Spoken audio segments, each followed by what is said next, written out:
Assalamualaikum warahmatullahi wabarakatuh. Selamat pagi semuanya. Kami dari kelompok 6 akan mempresentasikan tentang Political, Legal, Ecological, and Technological Environment.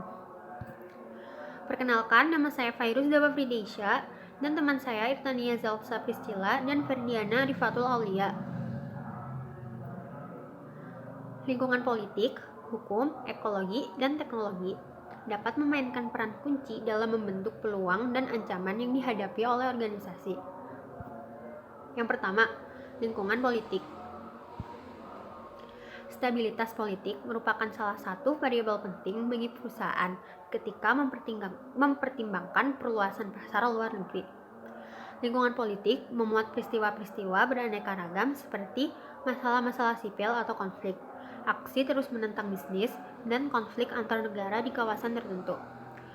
Konflik politik dapat mempengaruhi bisnis baik secara langsung maupun tidak langsung. Selanjutnya, dua kategori besar risiko politik yang diidentifikasi, yaitu makropolitik dan mikropolitik. Yang pertama, risiko makropolitik. Ini berpotensi mempengaruhi semua perusahaan di suatu negara. Risiko makropolitik lebih sering berupa ancaman yang merugikan keadaan ekonomi di suatu negara.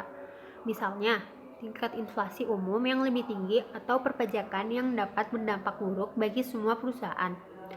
Risiko keamanan yang terkait dengan terorisme, perubahan mendadak pemerintah, dan timbulnya resesi ekonomi nasional. Yang kedua, risiko mikropolitik. Ini hanya mempengaruhi perusahaan, industri, atau jenis usaha tertentu. Risiko tersebut dapat mengambil risiko bentuk peraturan baru atau pajak yang dikenakan pada jenis bisnis tertentu di negara. Selanjutnya, lingkungan hukum. Sistem hukum memiliki dampak besar bagi cara dilakukannya bisnis secara nasional dan internasional.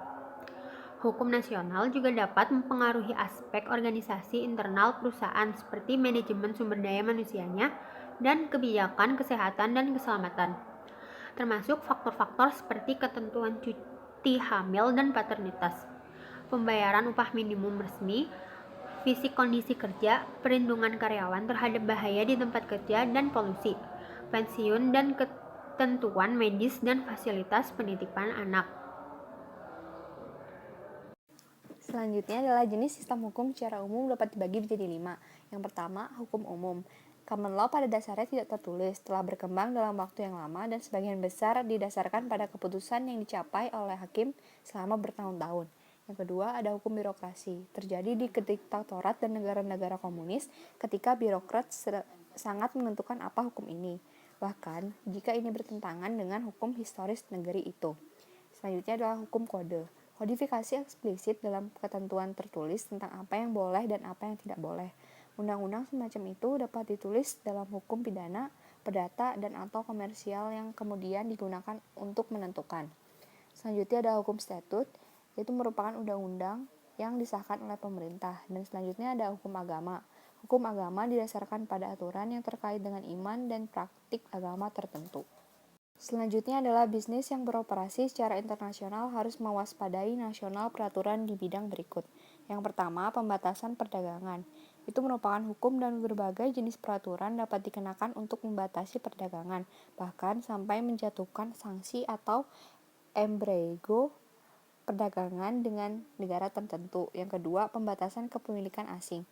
Pemerintah dapat membatasi kepemilikan asing perusahaan karena alasan ekonomi dan politik. Yang selanjutnya adalah batasan lingkungan. Contohnya, Undang-Undang Ekstensif yang melihat pengemasan barang lingkungan di Jerman berarti biaya yang lebih tinggi jika produk memenuhi batasan lingkungan ini. Yang terakhir adalah keluarnya dari batasan. Bisnis internasional juga perlu memperhitungkan dari biaya keluarnya untuk suatu negara. Harus mereka perlu. Baik, slide selanjutnya adalah lingkungan ekologi. Keadaan lingkungan akan berkelanjutan berpengaruh pada perusahaan, sehingga perusahaan harus mampu untuk memenuhi kebutuhan masa kini tanpa mengurangi kemampuan generasi mendatang untuk memenuhi kebutuhan mereka sendiri. Pertama adalah konsumen yang sadar lingkungan. Kepedulian konsumen terhadap masalah lingkungan menciptakan pasar untuk produk ramah lingkungan. 3 syarat utama yang diperlukan untuk diferensiasi lingkungan ekologi yaitu mensegmentasi pasar sehingga konsumen akan membayar harga yang lebih tinggi untuk produk yang ramah lingkungan. Yang pertama adalah perusahaan harus mengidentifikasi segmen pasar yang berbeda yang terdiri dari konsumen yang benar-benar bersedia membayar lebih untuk produk ramah lingkungan. Yang kedua, citra perusahaan branding harus secara jelas dan kredibel menyampaikan manfaat lingkungan yang terkait dengan produk. Dan yang terakhir, perusahaan harus dapat melindungi dirinya dari imitasi cukup lama untuk mendapatkan untung dari investasinya dalam dua kondisi sebelumnya. Yang B, produsen yang sadar lingkungan dan biaya, bahwa perusahaan dapat ramah lingkungan sekaligus mengurangi basis biaya perusahaan. Contohnya, pada restoran tidak perlu memproduksi sedotan karena adanya kesadaran lingkungan akan sampah plastik. Yang C, produsen yang sadar lingkungan dan resiko kredit dalam bisnis internasional.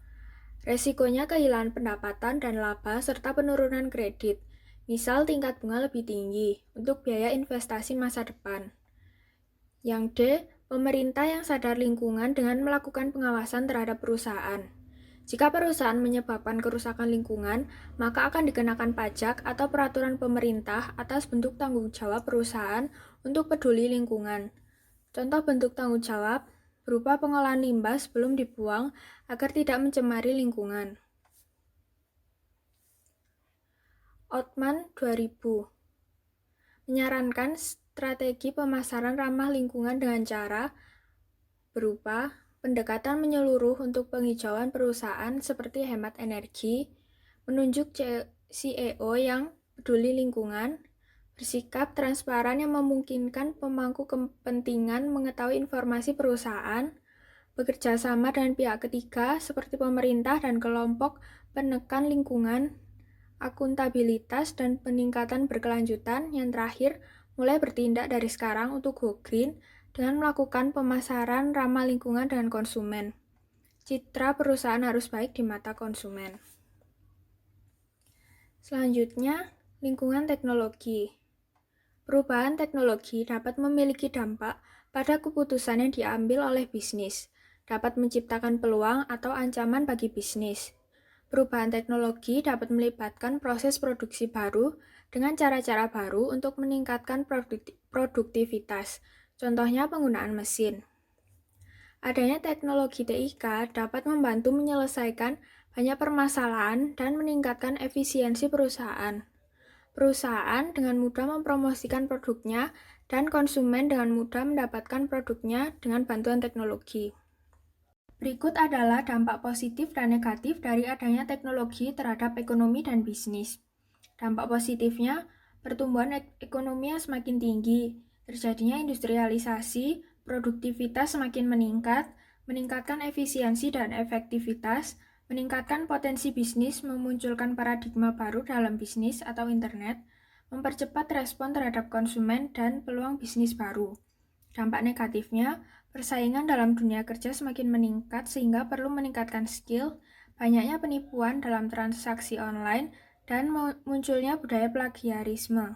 Sekian presentasi dari kelompok 6. Terima kasih. Wassalamualaikum warahmatullahi wabarakatuh.